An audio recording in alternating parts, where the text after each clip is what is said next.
তা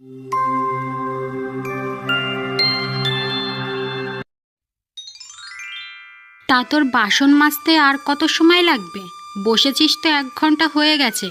আজ কোনো কাজ করার ইচ্ছা নেই নাকি, যে বাসন মাজতে মাজতে দিন কাটিয়ে দিচ্ছিস?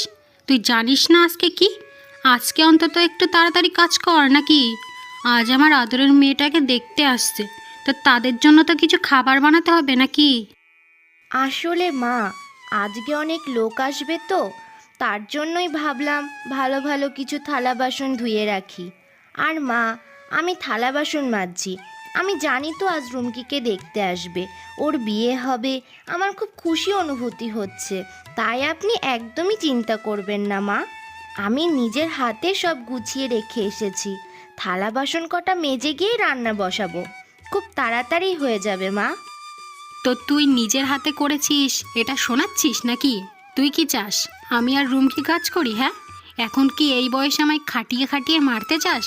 হায় হায় রে, এ খোকা, খোকা কোথায় গেলি রে তুই? দেখে যা তোর বউ কি বলছে। মা, কি হয়েছে? এভাবে চেঁচাচ্ছ কেন সকাল সকাল? তোমাদের কি রোজ গেলে এই নাটক? এখন কি হয়েছে আবার? রানী, কি হয়েছে আবার? তুমি কি কিছু করেছো? ও কি বলবে? দেখ খোকা, তোর বউ এখন আমায় বলেছে যে বুড়ো বয়সেও কাজ করতে। রুমকিকেও বলেছে কাজ না করলে খেতে দেবে না। ভাব তাহলে তুই কেমন মেয়ে বিয়ে করে এনেছিস। মা, আপনি মিথ্যা কথা কেন বলছেন? আমি তো কখনো এমন বলিনি। আমি তো শুধু বললাম আমি থালা বাসন মেজে রান্নাটা করে দিচ্ছি। এর ব্যতীত একটা কথাও বলিনি আমি। মা, তুমি যাও, আমি রানীকে বুঝিয়ে বলছি। রুমিকে তো আজকে দেখতে আসবে। তুমি যাও, ওকে একটু সাজিয়ে গুছিয়ে দাও গা। ঠিক বলেছিস বাবা, আমি যাইগা। আরে রানী, কলে তো জল নেই, যা পুকুর থেকে জল নিয়ে আয়গা। রানী, তুমি মায়ের কথায় কিছু মনে করো না। তুমি তো জানো মা একটু এমন কথায় কথায় রেগে যায়। মায়ের তরফ থেকে আমি ক্ষমা চেয়ে নিচ্ছি। আমি মায়ের কথায় কিছু মনে করি না গো। মা তো, মায়ের কথায় কেন কিছু মনে করব তাই?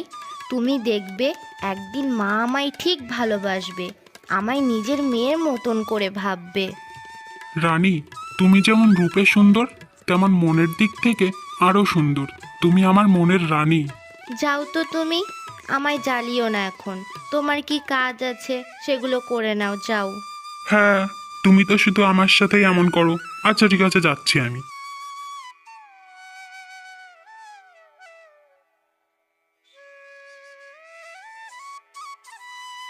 ও মা, তুমি তো খুব সুন্দর।